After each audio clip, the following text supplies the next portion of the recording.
some more potting compost.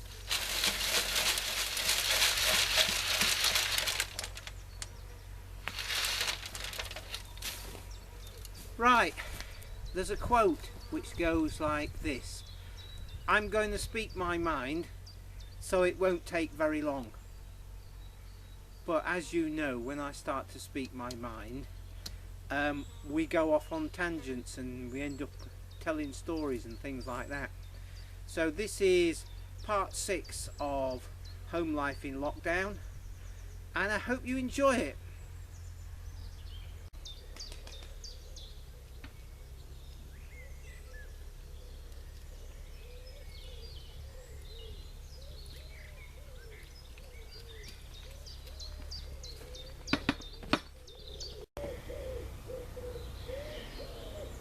So I've put a couple of inches of horse poo in the bottom of this big tub, and I'll fill the rest up with compost, and then I'll put one tomato plant in that. This horse poo is just fresh out the field. Well, it's been in the field a couple of weeks. One of my neighbours, like all horsey people, they go collecting the piles of poo and they put it in the trailer, and I bring it round here. But I just thought I'd experiment this time, put some fresh stuff in the bottom and then compost on the top, and by the time the roots of the tomato plant get down there, I suspect there'll be some goodly goodness in that lot. So no point sieving it this time, lumps and everything.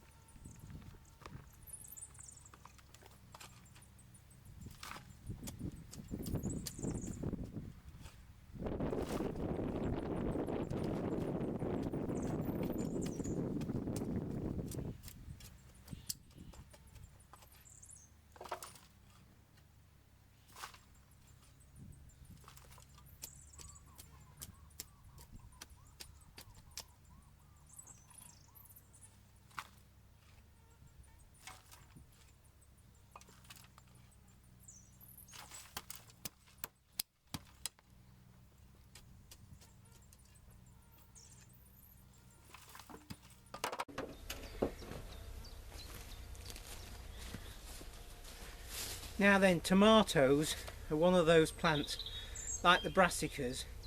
They don't mind if their stem gets planted deeper than they originally grew. And in this case, I'm going to plant the tomatoes a bit deep in there, but this whole lot of compost will shrink over time, over the growing season, and I can top it back up around the stem, and that just allows more roots to grow. It's a strange thing about tomatoes, but there you go. Same with cabbages and purple sprouting. If they're a long leggy plant, then just plant them deeper and they don't mind. Right, let's crack on.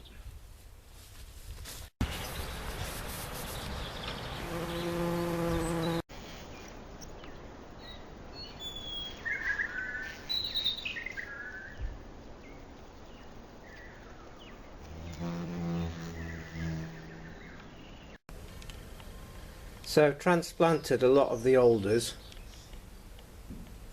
This is on wobbly cam today. There's a load more there, and there's the original lot, and there's some more there, and the leeks are coming on. They're about 7 inches tall now, so I'm thinking about just giving them a little bit of feed, and then at the end of the month harden them off and let them get outside. What else have we got to show you? The tomato plants are coming on. We'll be getting the big pots out soon, filling them full of a wheelbarrow of compost, getting them set up. And the potatoes, as you can see, they're a good 10 inches tall now, if not more. so they want earthing up. Moving on, the purple sprouting is still producing. We've just had a crop off these. The next lot are coming along. You need to water them pretty well. There's a row of carrots there, and I have weeded them out. This is a row of what's left of some beetroot, so we'll hopefully get some seed off that. And coming round, those lettuces I planted, they're now a good 8 inches in diameter. So as you can see in these leeks, there's a few weeds, so we'll just get rid of those.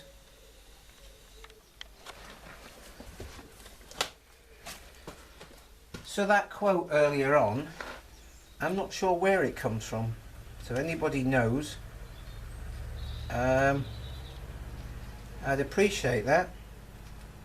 Could it be Jim Dodge? Don't know. Anyway, this whole pandemic thing, one gets the feeling that it's the world fighting back against human stupidity. And there's a further quote from Frank Zappa, which goes like this: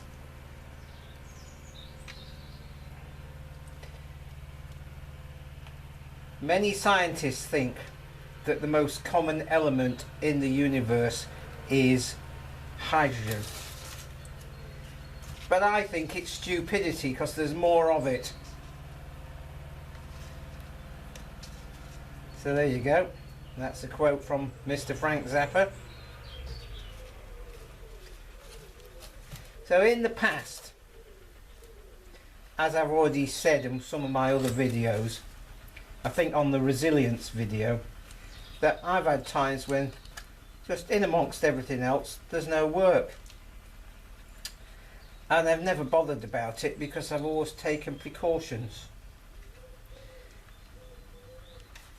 I have a resilient and low impact view on life, so I'm used to not having any work, periods of no work. And I'm just looking at my notes here. And so basically, you know, I have quite at times in my working year, I have quite a loose connection with the working week. Yeah. Basically, half the time I don't know what day it is. So we're just getting rid of these weeds. It's the consequence of making our own compost and not sterilising it, but I can cope with that.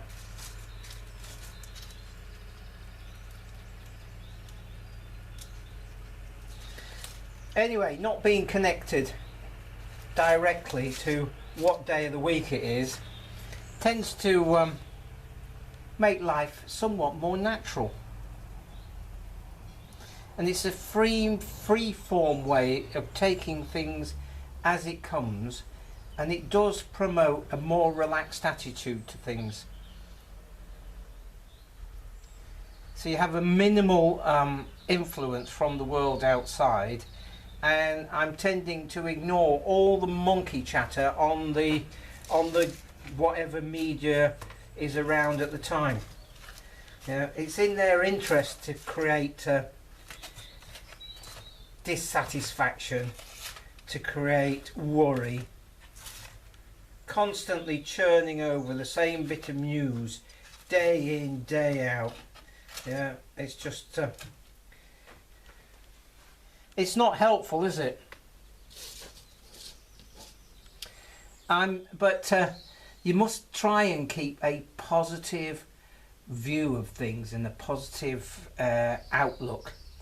And that quote from Zappa is not really a positive thing to think.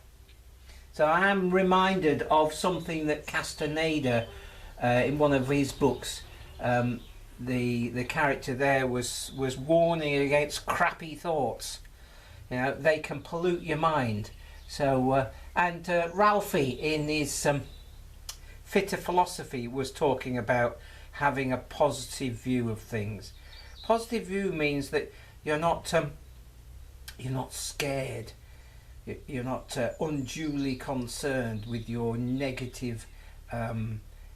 If you build up a negative feelings about what's going to happen, then it almost stops you from taking the next step, stops you from cracking on with things, because you have that feeling that everything's going to go wrong. Take a positive view of things and the world looks so much better. Now then, we're back at the lathe, and the last video I cut some blanks for stool tops, and part of that process of making stools is also making the legs. Now I normally turn these out of ash branches, and I would leave them, once I've turned them, for well over 6 months in the office or something like that before I start putting things together. So this diameter is a nominal size of 1.25 inches,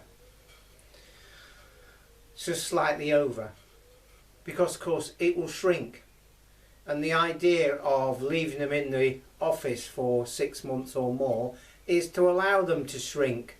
So when I put the stool together, after a couple of years, the legs aren't loose, even though they're wedged, etc, etc.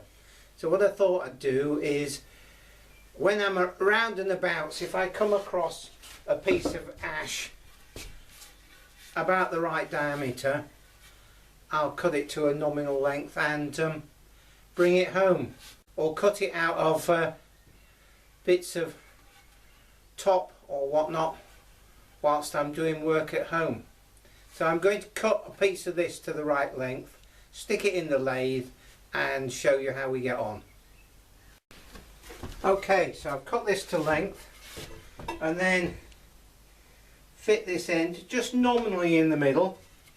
There's nothing too scientific about this. Now on this end I want to be slightly off centre, so you can get a sweep on the leg. I think about there, and you wind that in. So this centre has got a point in the middle and then a ring round the outside, so you can wind that in, and that ring really holds things in place. And then we need to find the spanner.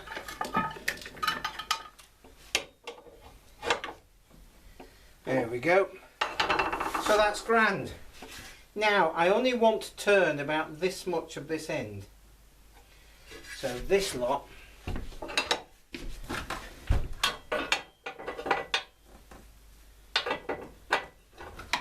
so the rest needs to move over that way, like that. Turn this over so we're not going to knock into anything. This is quite a rural lathe, and I need to do some work on it. I think we can go a bit closer than that.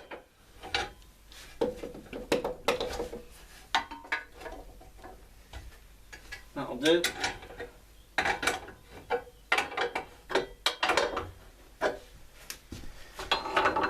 Okay, there we go. Now somewhere I've got a gauge for the size, so I'll just find that. Okay, there's the gauge. That's 1.25 inch hole cut out at a slight angle, so therefore if I just make that fit across the turning, then we've got a bit of leeway. So let's have a look. We've got a 1 inch roughing out gouge.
There we go.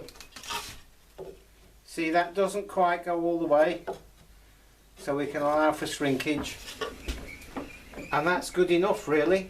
I think a little bit more there because we've got a bit of a notch there. Yeah. And we've got that slight sweep, so let's just finish it off.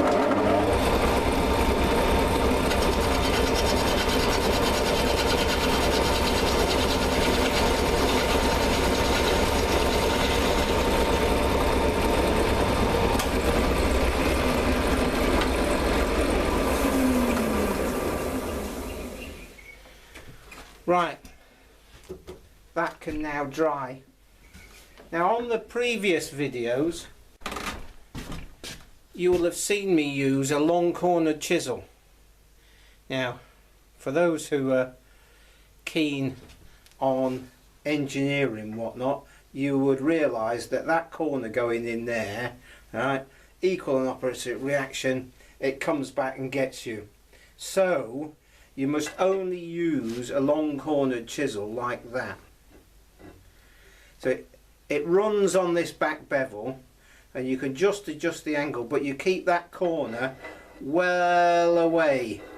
And you will have seen me also doing little grooves, and what you do obviously, can we see all right, just about, you start with that corner and just go in like that, and then you start with this, the same corner from the other way, and go in like that, and it creates a little groove. So I'm just going to use this just very slightly, just to give you the idea. It's a bit tricky, you've got to change your angle all the time. Perhaps we ought to move the camera in a bit.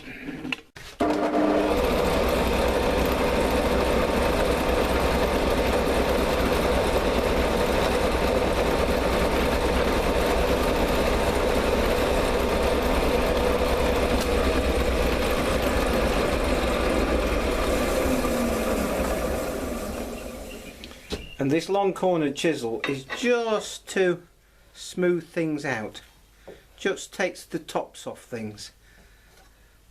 I'm not going to do any more because it's just a bit tricky. Besides, this needs to dry first.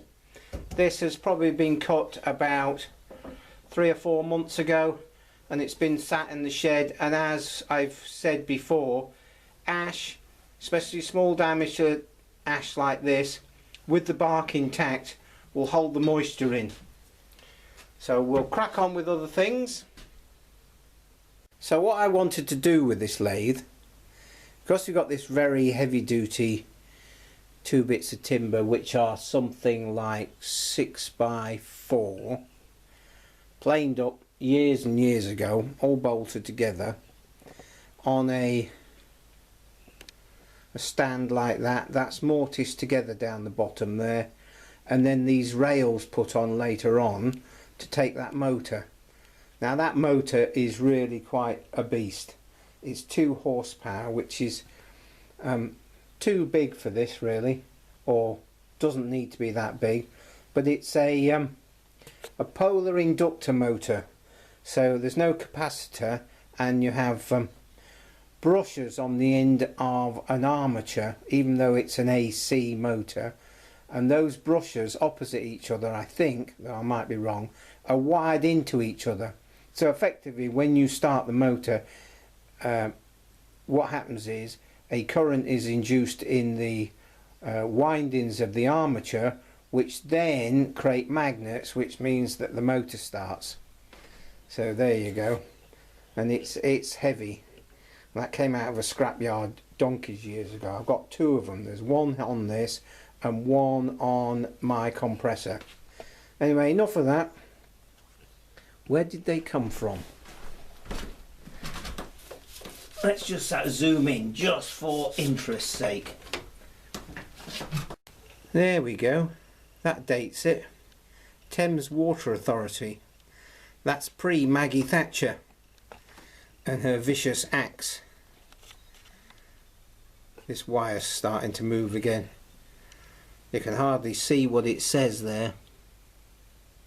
A repulsion induction motor. 230, 250 volts. So there you go. Quite an interesting motor, and in a lot of these the brush plate is, there's a locking screw. You undo the locking screw and move the brush plate around, and the motor will go the other way. So that's a way of reversing it. I can't really get a better view of that, but there you go. British Thompson Houston Co Limited. Is that Rugby, England? Anyway, enough of that. So I made the tailstock up just out of box section.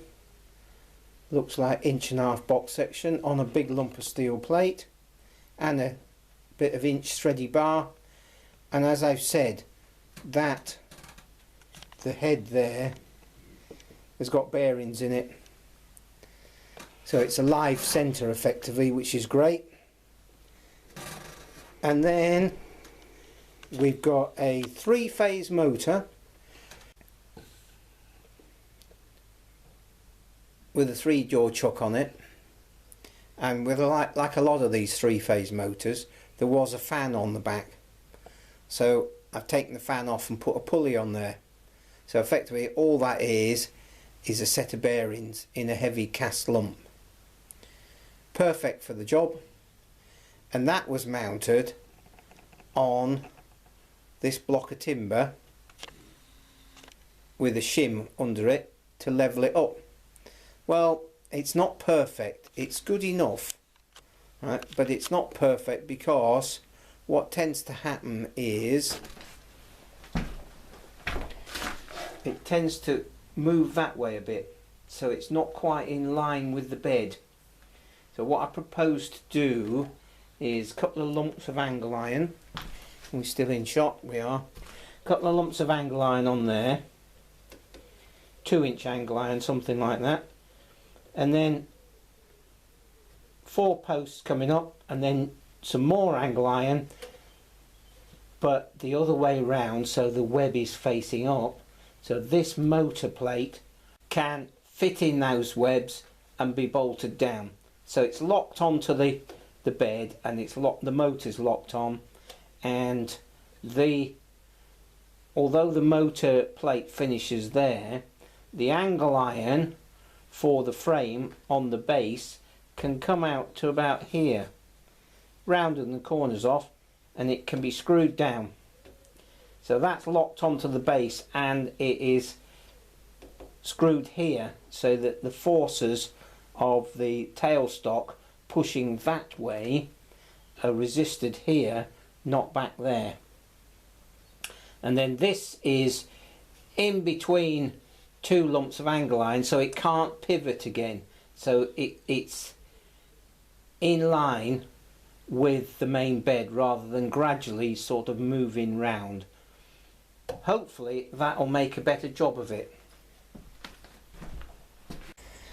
So I found a piece. It's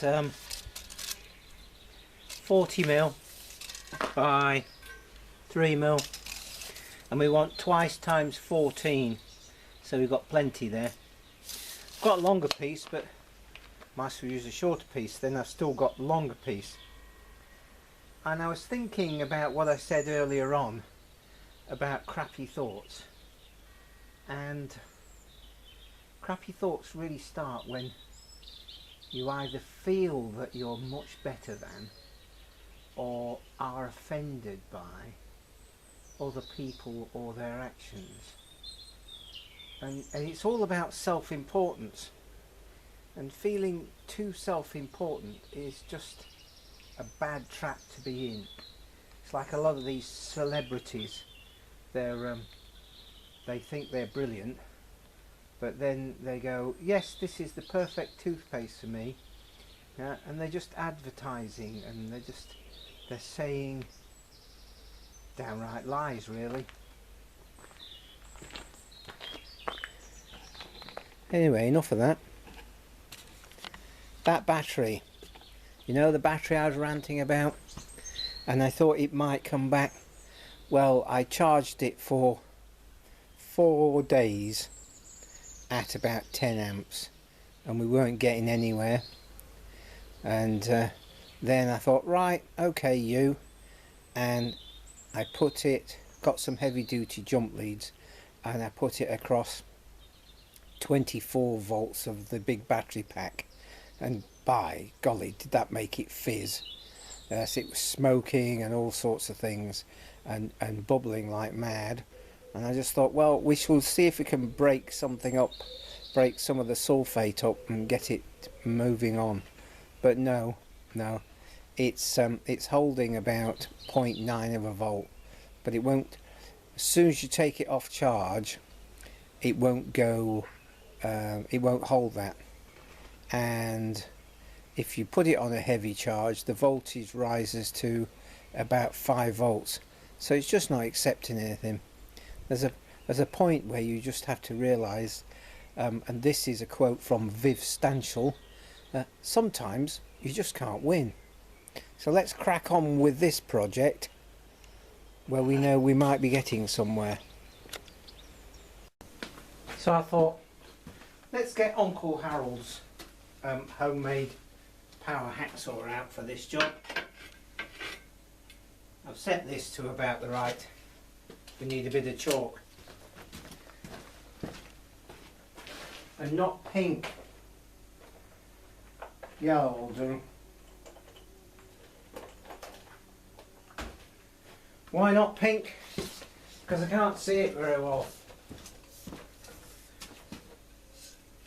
So we want 14. There we go.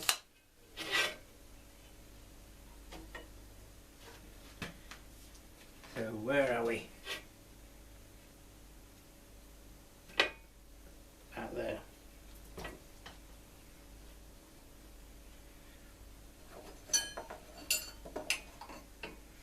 Nope. Yep.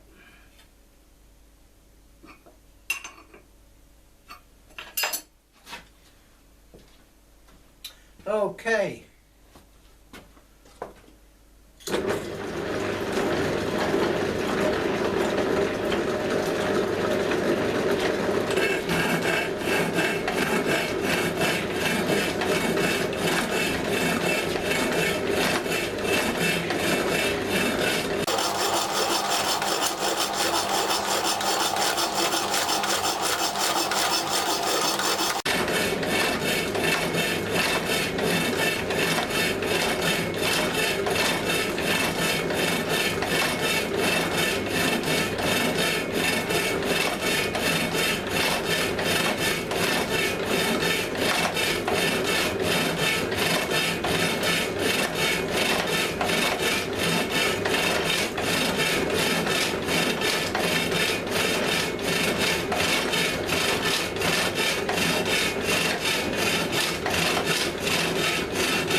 So I'll just cut the other piece. Interesting, isn't it? 2 parallel bars for stability and this open worm and pinion, obviously out of an old steering box or something like that. It was made when Harold was an apprentice just at the start of World War II, which is why the base is all made out of timber. And you can see it's all been made out of other things.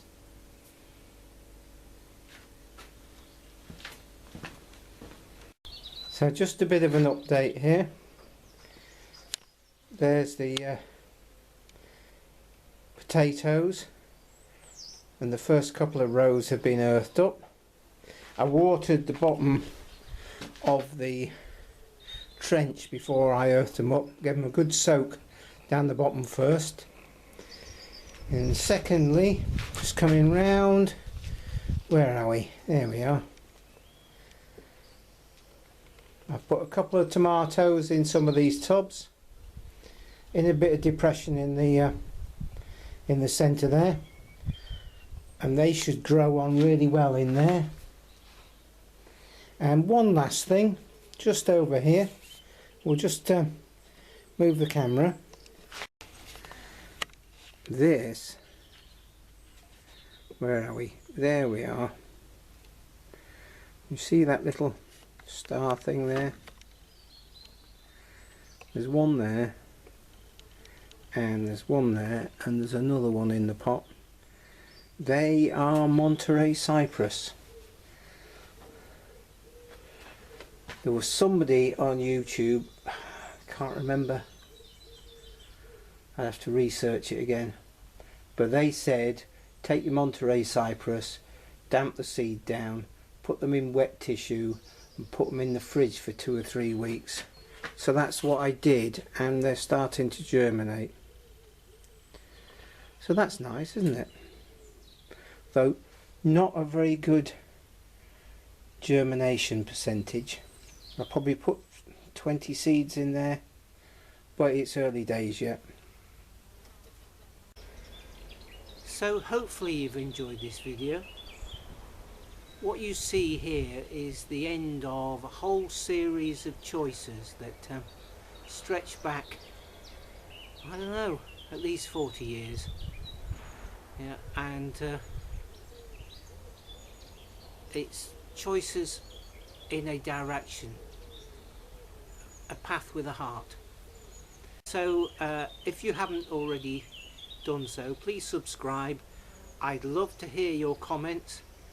It's just part of a conversation, and to increase the popularity of these videos, please click the like button. Catch up with you soon. Cheers for now.